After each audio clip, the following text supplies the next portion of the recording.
My name is Keith Dunstan Hackney. My birthday, what? I mean, what When were you born? Oh, I was born February 22nd, 1948. Okay. And tell us a little bit about the Hackney family. Tell us a little bit about the roots of your family. You have a long history of being in this country, but originally from England. Yes, what I have read of it is that the Hackneys came from a merchant family and came over in the early 1700s or so in New Jersey and came down to North Carolina. And in North Carolina, our branch of the family got into manufacturing wagons. And buggies in Wilson, North And buggies, Carolina. yes. In the mid-1800s. Yes. So back to your recollection of people in the family, let's talk a little bit about your grandfather. My grandfather died when I was 21, but I spent a good deal of time with him. We had our house was somewhat across the street from my Hackney grandparents and next door to my Hodges grandparents. So I had a wealth of grandparents around when I was growing up. And you grew up in Washington, North Carolina? Yes. And what was the address of your house that you grew up in? It's 405 North Market Street. So you lived very close to downtown. Yes. And talk about growing up. What's your first recollection of a child? What kind of things did you like to do? Well, we played sports in the neighborhood with the neighborhood kids. I had a lot of cousins and friends that it was easy to get a sports team together to play just about anything, football, baseball, whatever we wanted to play. And we spent a lot of time outdoors. You were the third child of 5. Talk a little bit about your lineage there as far as the 5 kids and where you fall in that pecking order. Well, for a time there we were all together, but then because my older brothers, Jim and Hodges, were born before World War II and I was born after, they were older, and for a time we were all together as a family, but they went off to school and to other things. So it became more just the 3 younger children at home. So Hodges, the oldest, was 10 years older than you. No, Jim is the oldest. Oh, Jim's the oldest. Excuse me, that's correct. So he's a little more than that, isn't he? He was born in 39, so yes. He's 9 years older than 9 me. years and older. Mm-hmm. and Hodges Hodges is was 7. Yeah. Okay. So a little bit split there. Let's talk about growing up. What did your father do when you were a child growing up? What kind of job did he have? Well, he was building the company and he was its primary salesman, and he spent an incredible amount of time on the road. I mean, he was gone a lot just because he was off selling truck bodies. And I think to go back a little bit further than that, he was a very skilled electrician and electrical engineer. Talk a little bit about how he got started and all that. He wired houses in this area for a lot of people. Yes, it's my understanding that he, during World War II, he was a chief petty officer in the Army. He was on a hospital ship, and he shipped out, and he was in charge of refrigeration, and he studied the electronics and wiring and things then, and came back and took his electrician's exam when he got out of World War II. And then he ended up wiring houses before electricity ever came, because the rural electrification was was somewhat slower getting around in rural areas like ours. But he wired many farmhouses in expectation of them getting the electrical connection. So that's very insightful. Go ahead and wire the homes, knowing that the electrical service will be coming and you'll be ready to go. Yes. He also was involved with the electrical utilities with the city of Washington. Talk a little bit about that. Yes, he was involved, my understanding, from the transition to VEPCO Power, because when he got involved, Washington had a very aging power plant that Washington produced its own electricity, and Washington supplied all the way down to Bath. But the plant was aging and not working all the time, which created problems. And Virginia Electric Power Company, they were able to bring in transmission lines on the western end of town, and he was involved, from my understanding, in that process. But I remember as a small child going out to the electrical plant, because there was a fish pond in front of the electric plant. There was a fish thing that I was interested in as a young boy, but that's just an early memory that I have of that. And it wasn't very far from where you lived. Well, it was on the opposite end of town, probably probably about 10 blocks from where we live. But so it was a good getaway. yeah. Well, your father's interest in electricity and wiring and engineering, he passed that influence on to you and your brothers. They went to NC State to study engineering. Talk about that. Well, Dad studied engineering at Carolina, and then they moved the program to State, and he didn't finish Carolina. But my brothers went to State and got engineering degrees. And I'm not sure what my ultimate goal was when I decided I was interested in law, but I had to have a degree in something. So I went and got an industrial engineering degree at State, sort of to be admitted to the family. Everybody, Jim has two engineering degrees, and Hodges has one, and I have one. So. And and again, probably people do know this, but I did not know that the engineering program started at Carolina and then moved to NC State. Well, that's very interesting, and your dad was there.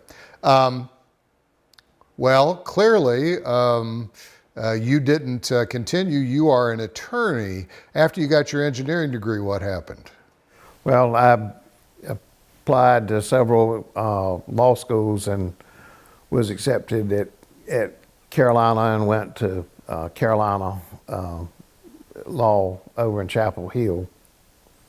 But my father had maintained connections. I grew up going to ball games at Carolina and all. My father always stayed connected and enjoyed Carolina and Chapel Hill. Your father also had a shop at one time in the back of what now is the Mitchell Tractor building, where he did repairs and different things. Were you involved with that at all? No, that was before my time, but at the time it was across the street from the Dr. Pepper Company. And and Bill Robertson and my father were very close friends, but Bill Robertson got my father to make beverage delivery truck bodies, and Bill, my understanding is that Bill helped talk those bodies up to his friends and fellow bottlers, and that started eventually the company down the road to building beverage delivery truck bodies. And I want to, that's very interesting how that all got started in, and you're talking about Bill Robertson Sr. And Yes. didn't they live somewhere close to you also? Were you neighbors at one time? I don't know whether I don't know whether we were neighbors or not. Not during my lifetime, but they were extremely close, and they may have been neighbors before my time. But I know Mother and Francis Robertson were lifelong friends and very close. I want to talk about some things that people probably don't know as much about your dad. He was an avid fisherman. Very much. And you were his fishing buddy. Yes. Tell us about that a little bit. I think my father fell in love with the sea. He always enjoyed the water, but I think during World War II, he fell in love with the sea. And in retrospect, when I've looked back on his life, his work seemed to all lead to supporting his time on the ocean. That was where he was happiest and most at peace was on the ocean. And it seemed like a whole lot of his work was to help provide his time and access to the ocean. And he loved fishing along the Outer Banks. Yes. So you, as a child and as a teenager, got exposed to that as well. And that was long before the Outer Banks had really been discovered as a tourist location. And you were really there in the beginning. Well, I went with Dad a lot to Ocracoke. He had grown up on back and forth on Ocracoke, and he really loved Ocracoke and had very close friends there. But I'm not sure when the connection happened, but he got involved with the Hatteras Marlin Club. It seemed like probably the good steaks and the other food got taken off over in Hatteras before they came across on the ferry to Ocracoke or whatever. But anyway, Luther Hodges, as governor in 1959, started, and a group of people started the Hatteras Marlin Club to promote the Outer Banks. And in 1962, there was a world record blue marlin caught out of Hatteras, and which has been mounted forever in the center of the village. But my father got connected with the Hatteras Marlin Club. Sam Clark out of Tarboro, Edgecombe County.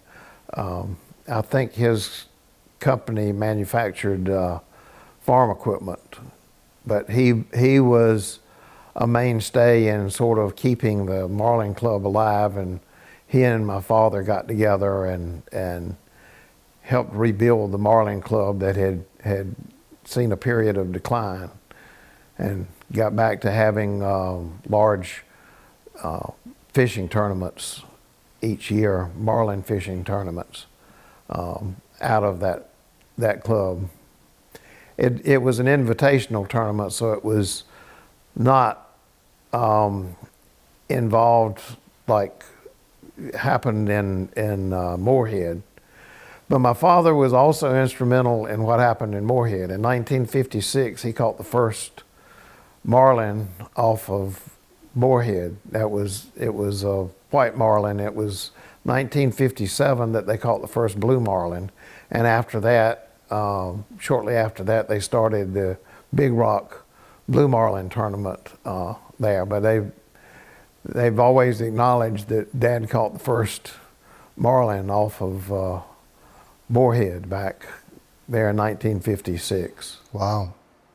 Wow. And now the Blue Rock Marlin tournament continues today and has celebrities from all over the world and raises hundreds of thousands of dollars for charities in the local community. It is really, I know your dad would be proud to look back and see what's really become of that entire enterprise. Yes. It's a year round. And you went on the boat with him sometimes. What was your job on the boat? Well, he trained me to fish for the marlin, and because he loved to run the boat, and it takes a team. When a marlin is on, it takes some skillful maneuvering of the boat to keep things aligned with the the way the marlin's moving and fighting or whatever. I mean, he was a incredible fisherman on his own. I think he won some fishing tournaments in Florida, some famous fishing tournaments down there, but he was an incredible fisherman on his own. But he loved to run the boat and be up there, but he trained me exactly how he wanted me to fight the fish, and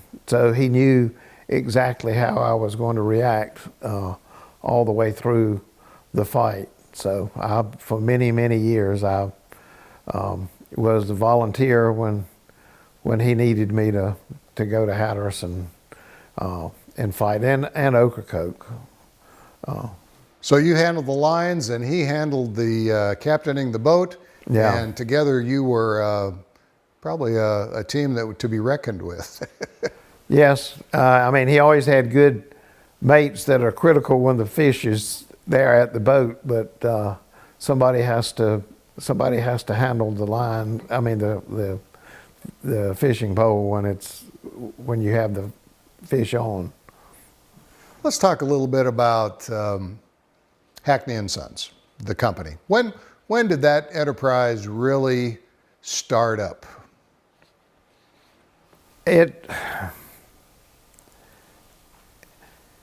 It's hard for me to not remember when it was going. I grew up in the business. In the 50s, they were building truck bodies. I remember it actually burned in 1955, and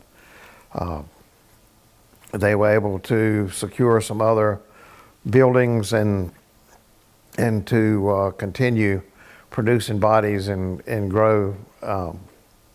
But I grew up as part of the business. As a young boy, I cut grass and cleaned offices and the plant and things on a regular basis out there. And when I was older, I went to work as a welder out in the plant. So you worked in the plant as well? Yes. And welding truck bodies and different things? Yes. Wow.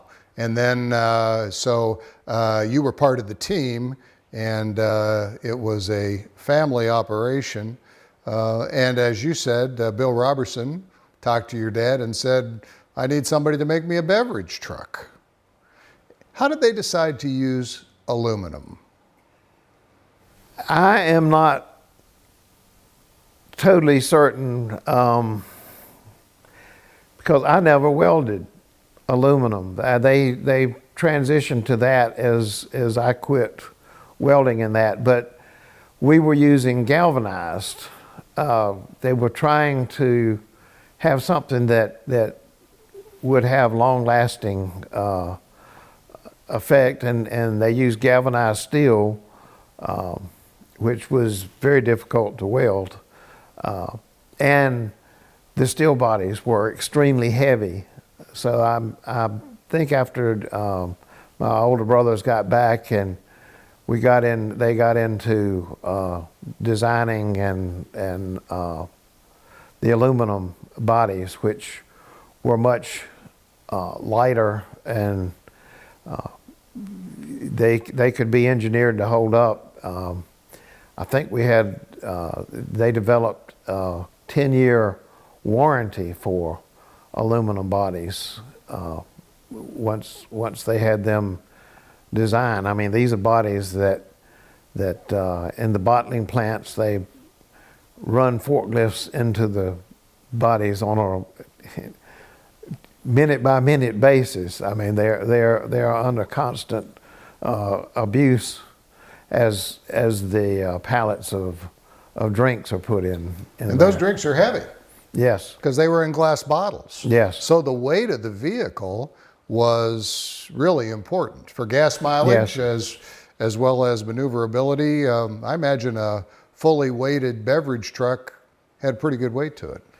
Yes, and one of the things they also did was they designed a drop, what they call a drop frame for the bodies. They cut the, in the old days you get a truck that's got a straight chassis behind it, and you'd put a body on that. Well, it's very high, and they designed a different frame on the truck chassis where it says don't cut or whatever. They cut the entire rear of the body off and added the Hackney version of that. And what it did was allowed the beverage body, as it was designed, to drop down so that it was like 18 inches off the ground, and a salesperson could step onto the bay and pull crates of drinks off much more easily than if it had stayed the full height, which was in the beginning. That was one of the issues. Was everything was very very high to try to get to. So when they lowered that down, that had a great deal of appeal to your customers. Yes, well, and it also lowered the center of gravity of the truck itself. All that weight was not up high; it was much lower. That'd make a huge difference. Let's go back to your schooling, education, and involvement in the company. What year did you graduate from Carolina with your initial degree? Well, I graduated from state in 1970. Yeah. And then graduated from the law school at Chapel Hill in 73. Okay. So at that point in time in 1973, you've gotten your Juris Doctor degree, and I believe it was 1968 that Hackney and Sons made the transition from the steel bodies that you worked in the factory and helped to put together to completely aluminum bodies. There's a lot of skill in all this. Welders, engineers. Where did you all find your employees? Local farm boys were one of the big source of employees. And why do you think that local farm boys were good candidates for a manufacturing facility for truck bodies? Well, they had to be able to do everything. I mean, they had themselves to rely on for whatever needed to be done. So they had a very broad skill set, and my father recognized that early on and tapped that source of talent to build the truck bodies. So local people, good work ethic, solid citizens, and your dad had a very keen interest in the people that he hired. And I think something else that's interesting about Hackney is, you hear about a lot of companies, particularly in the South, that had, some rules that applied to race and didn't hire African Americans. There really wasn't any of that at Hackney and Sons. Well, there was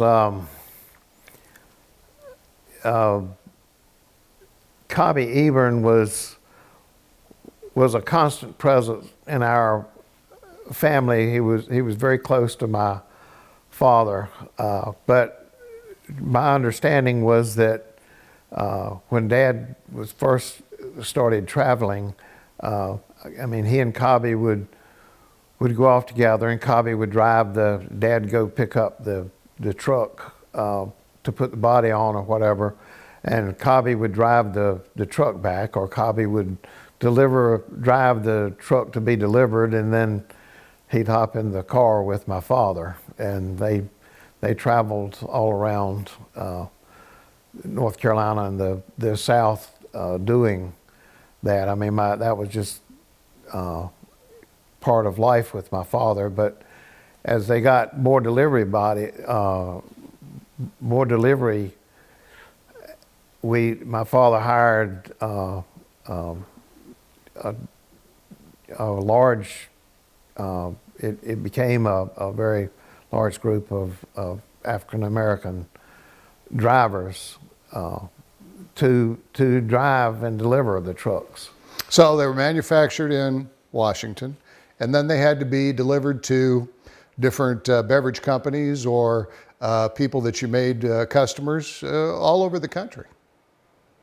And these drivers were responsible for that. Your dad had an interesting philosophy about the drivers and how they presented themselves in the public, because he knew they'd be eating at local restaurants. Talk a little bit about what was expected of drivers with Hackney and Sons. Well, my father was a great salesman and understood incentives, and he told the drivers that he said he always wanted them to wear a clean Hackney uniform with the Hackney logo on it. I think it was truck body logo. But he said no matter how tight their money was, he wanted them to tip well. And what he was setting them up for is that it didn't matter who was in that Hackney uniform.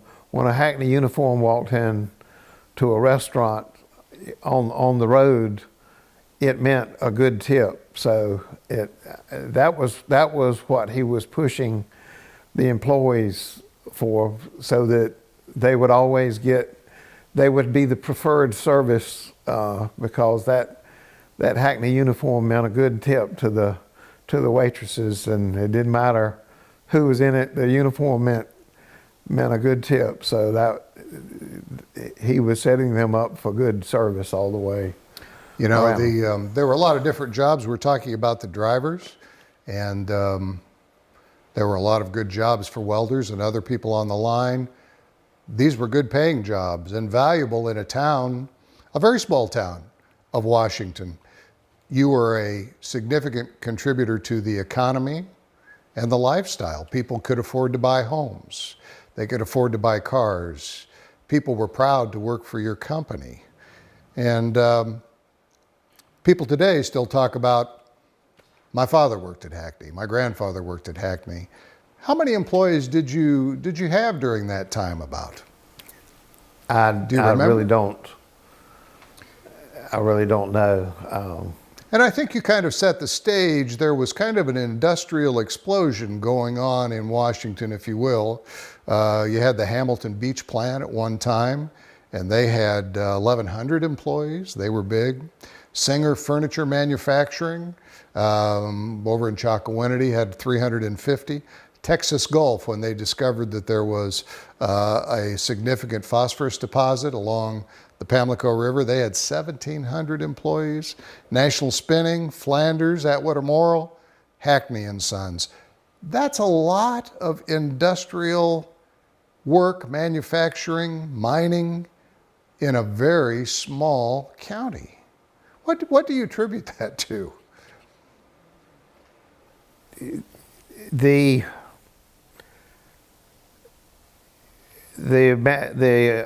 managers of a lot of those plants were friends of my father's, and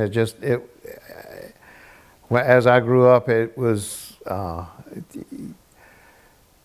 they all seemed to be very community-minded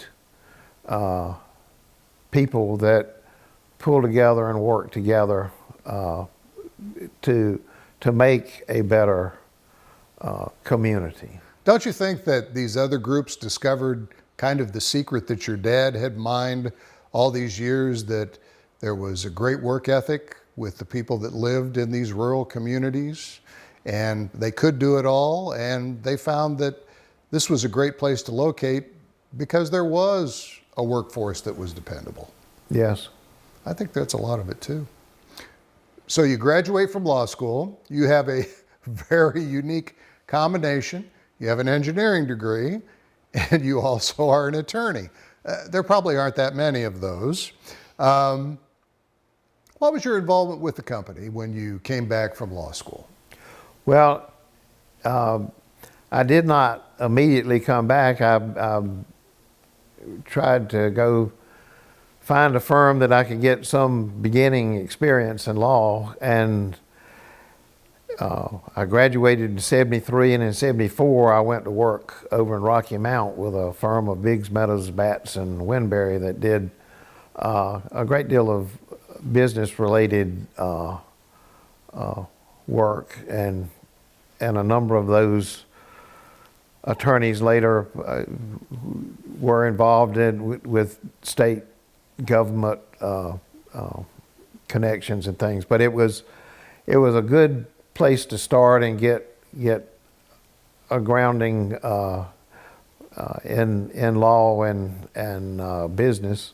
And then I ended up coming back to Washington and opening a practice, and I was general counsel for the company, and also a general practice attorney in Washington. So it was sometimes became quite a stretch over the years. In later years, I literally did a divorce one day and was involved with an industrial revenue bond the next day, which is a little bit of a stretch. I want to step back for a minute too. We talked about your dad and his fishing interests and you being there with him. He also thought maybe he would dabble in politics a little bit. I think he was on the city council, may have been a county commissioner. Tell us a little bit about that and his experience and what he was interested in accomplishing in those positions. Well, he was interested in education. I was too young to really remember, but he was on the county commissioners, my understanding, in 1956, and his views on consolidating schools back then were not popular, and he was not reelected. And then in the mid-60s, he's got back on the county commissioners. And my understanding, he was, again, one of his points was that the schools needed to be consolidated. I mean, at that time, the city had its school system, which was probably better than had more resources than the county school system, and they were trying to consolidate the school systems, or he was trying to, and that he did not end up being reelected at that time either. Well, we're glad he didn't make it in politics because he certainly had an impact with what you guys did. Let's step back too and talk a little bit about your grandfather. Your grandfather also was frequently seen at Hackney and Sons. What was his role there? His role was harder to define. I mean, he and it was not.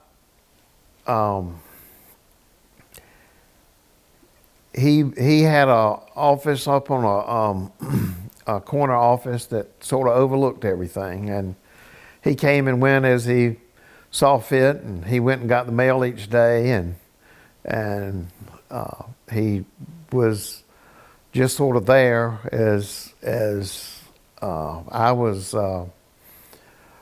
growing up, and they found out what he did when he died in 1969 was all he did was keep a list of everybody that was produced that came out of the plant, and he took that list and he made certain that each of those truck bodies got billed, and as he went and collected the mail each day, he made certain that we got paid for each of those truck bodies. And for a time after he died, nobody was doing that, and they discovered to their dismay at the company that someone needed to do that on a regular basis. He just looked at the overall picture to make sure that we got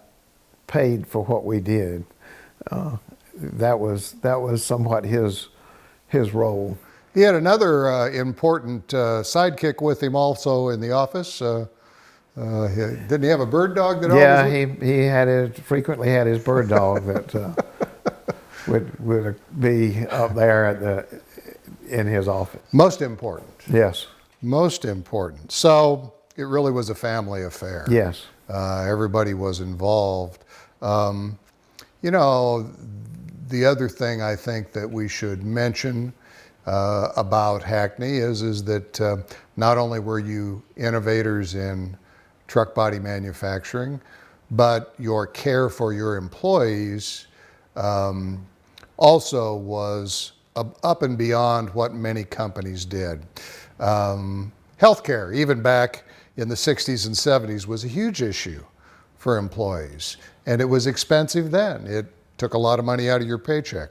And part of what you did is you partnered with ECU's Human Performance Lab to provide less expensive health care at a very high quality to your employees.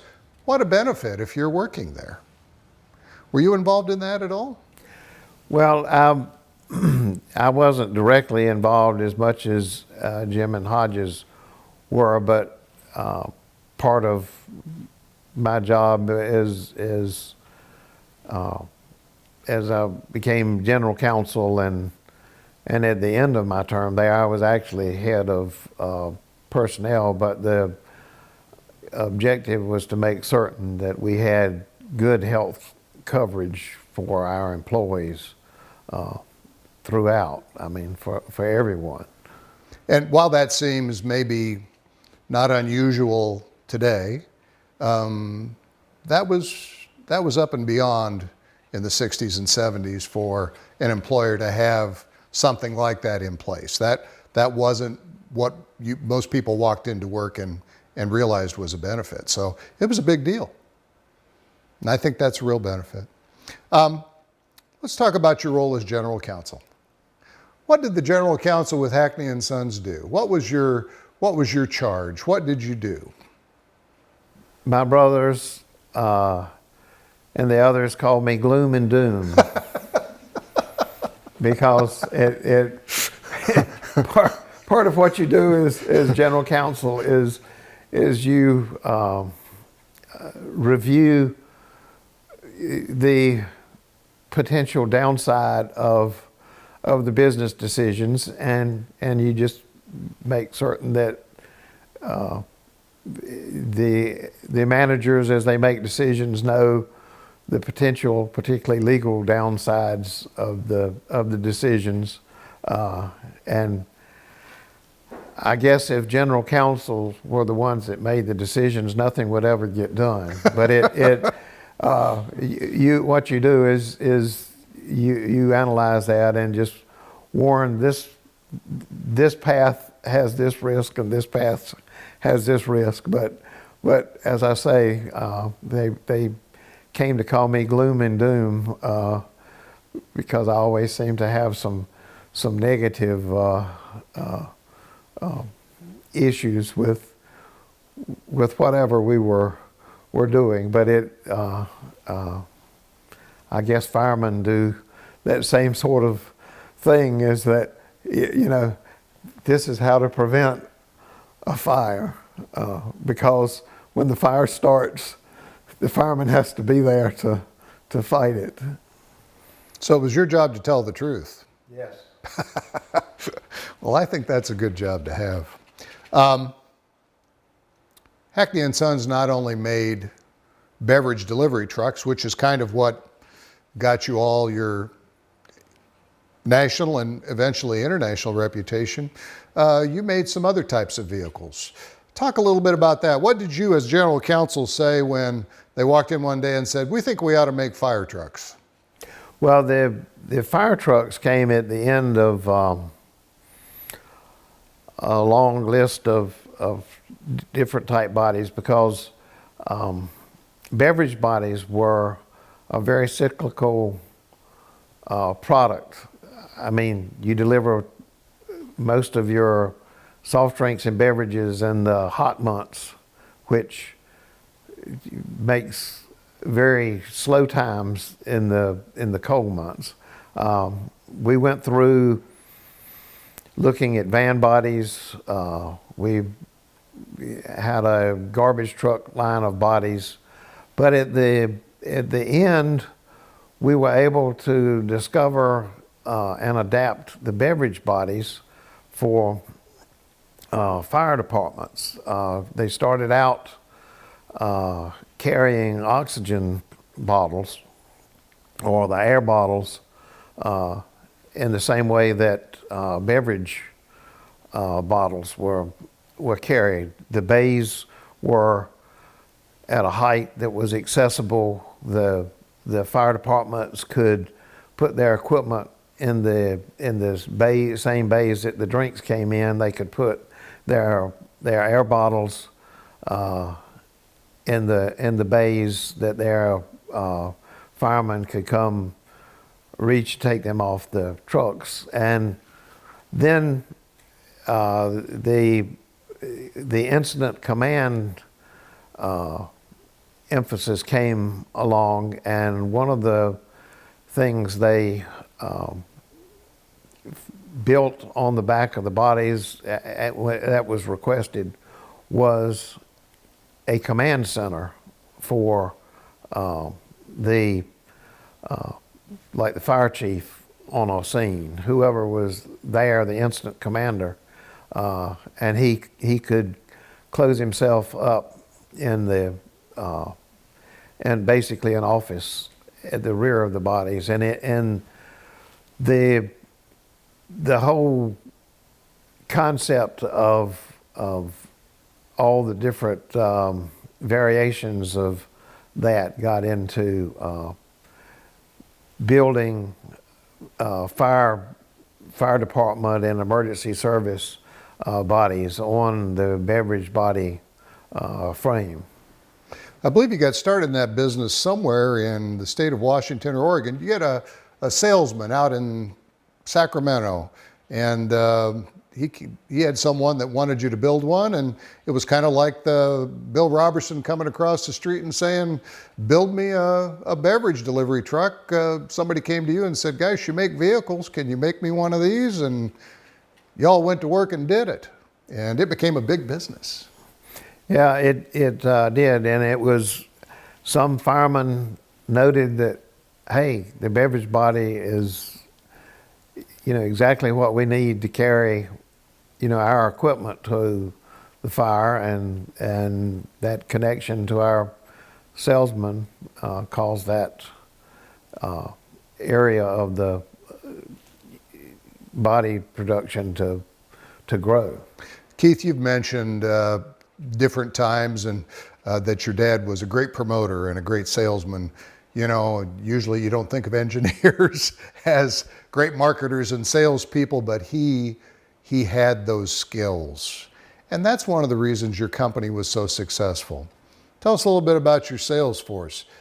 These were some of the highest paid people in your company. What did they do and where were they? Well, my father hand-picked, hand-recruited, and hand-trained each of the salesmen, and I think at one time he was like the 6th highest paid person in the... Your father? My father. He had 5 people making more money than he did. And he was totally happy with that because that meant they were selling bodies. They were commissioned salesmen, and they were making good commission selling a lot of truck bodies.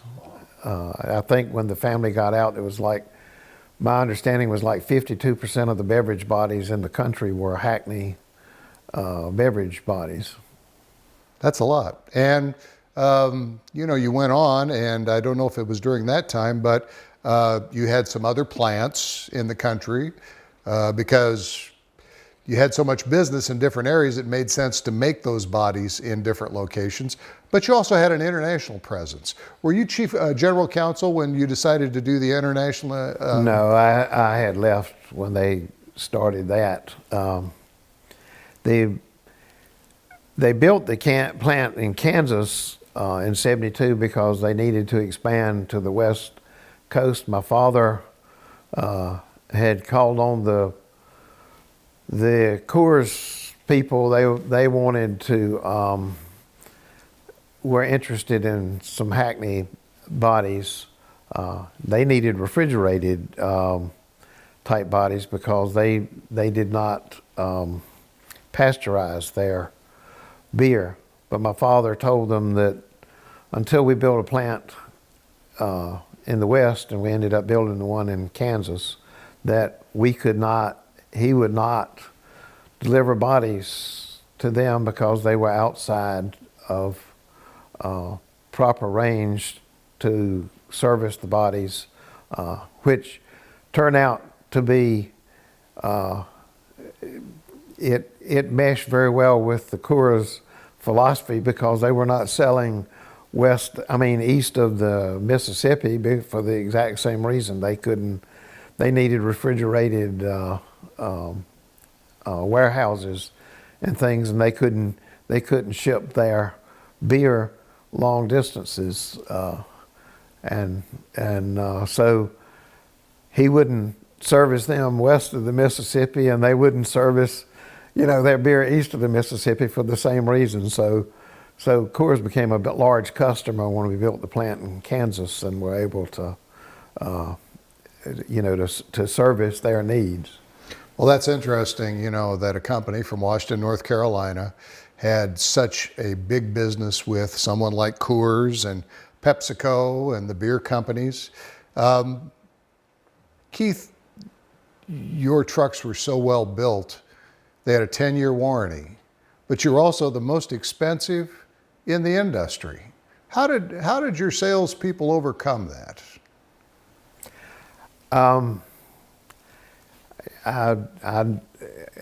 The only thing I can assume is that they sold quality. I think so too. And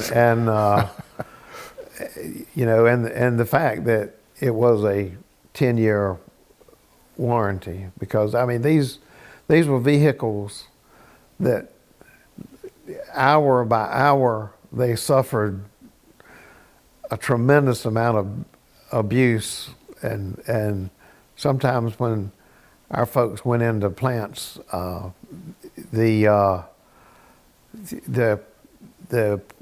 plant, distributing managers would comment proudly at how rough their forklift drivers would treat their bodies. When they would ram the forklift in to load it, it would rock the whole body. Yeah, had to be tough, didn't it? Sideways, it had to be tough. Whew. Boy, oh boy. What were some of the challenging moments that you remember as general counsel with Hackney and Sons? There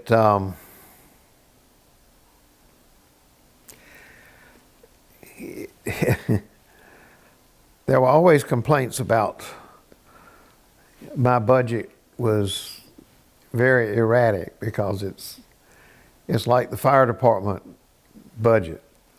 For legal fees. Yeah, and it just trying to interpret plan for the things that could happen and deal with the unexpected that did happen. It was very hard to do, and a lot of what I did was involved in insurance negotiations. For our liability insurance, but our health insurance, I was involved in the negotiations and the contract evaluations for a lot of that. You sold the company in 1990. Why did you decide to sell?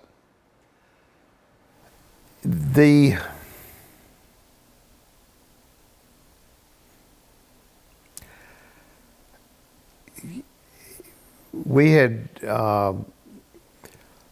gone through several efforts to expand the bodies that we've produced. As I said, the beverage bodies were very cyclical, and we had gotten into garbage trucks trying to even out the year, and we had tried some other things to try to even out what could be a very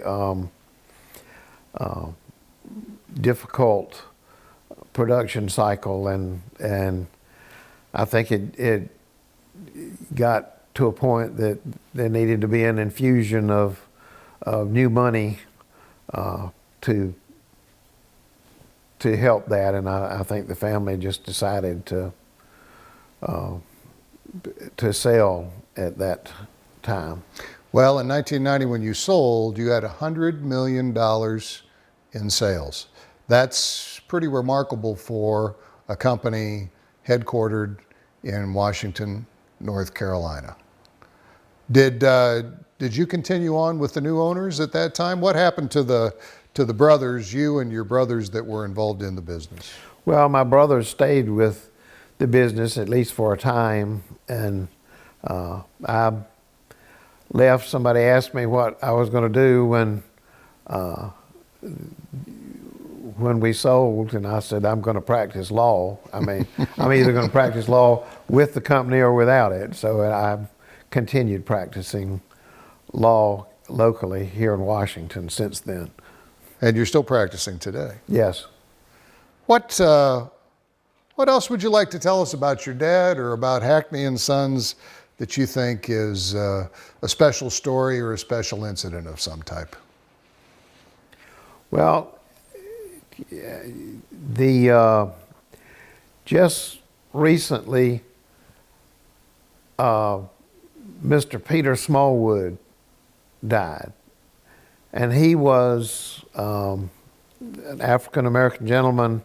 He was 97 years old. He died in his own home, from what I understand, and he was one of the early delivery drivers that my father hired, and I have known Mr. Smallwood through his family and through the years, off and on. My understanding was that he drove trucks. My understanding is during World War II he drove trucks on Iwo Jima in the Pacific. But when he came back, he was given the opportunity to drive a delivery truck, and he was nervous about that. He went with a group of others, and he had to keep the others in sight to figure out how to go where he was going, and he said he was very nervous. And when he finally made it back to Washington, he said he was never going to do that again. And then he got his paycheck. And he said, I'm going to be able to learn how to read a map. And he went on to be a very successful delivery driver. And he later, for many years after he left Hackney's, was a cab driver in Washington. But because he had a job at Hackney's, my father's brother-in-law ran Seaboard Savings and Loan, and if somebody worked at Hackney's and had, a good regular paycheck. They were a good candidate for a home loan, and there were a lot of employees, both black and white, from Hackney's that built homes here in our area, and my uncle provided a lot of the mortgage loans from the Seaboard Savings and Loan Association. And I think Mr. Peters, I believe he built his home, and I believe that was the home he died in at age 97. Well, it's pretty remarkable. You had a company that had high-paying jobs. You mentioned that one year your dad was the 6th highest paid employee because some of the sales guys were selling so many truck bodies that they made more than the president of the company. You had a healthcare system in place that was affordable and provided care for your workers and your families. And you had a family member that was in the savings and loan business, and automatically he knew the quality of people that worked at your company. And if they came from Hackney, they were candidates looked upon favorably to borrow money, to do things that other people in America couldn't do, buy a home or perhaps a new car. So really a very substantial contributor to the lives and the people throughout Eastern North Carolina through the manufacturing facilities and all the operations that you guys did. One of the things that my father, he was a person who always thought outside the box. And he had a special employee that he supervised his budget, but that employee's job, among other things, was to wine and dine the fleet managers of our customers. And he would go and take the fleet manager out, and they'd have a nice evening together, but he would find out all of the requirements of the fleet for, say, a large Coca-Cola or Pepsi distributor or beer distributor. And then he would bring that information back to my father, who would share it with these very successful salesmen, so that when they called on a customer and the customer, if he didn't know what his needs were, he would be very surprised at how accurately the Hackney salesman was at guessing his fleet needs. And they were not guesses, they were information that had been gathered, but it was a successful sales technique to call on a customer and tell him, you may need this, this, and this. And when he checked, yes, he did need this, this, and this. And it's impressive to have a salesman that's very knowledgeable and interested in your business. Well, your dad was very keen on understanding that part of it and understanding people. And it's a remarkable success story to think that Hackney and Sons had $1 million in sales in 1964. And when you sold the company in 1990, $100 million in sales. I don't know how many companies in Washington, North Carolina have a record like that, or anywhere else, with a homegrown manufacturing company that became national and international. What else would you like to tell us? You've got such good stories.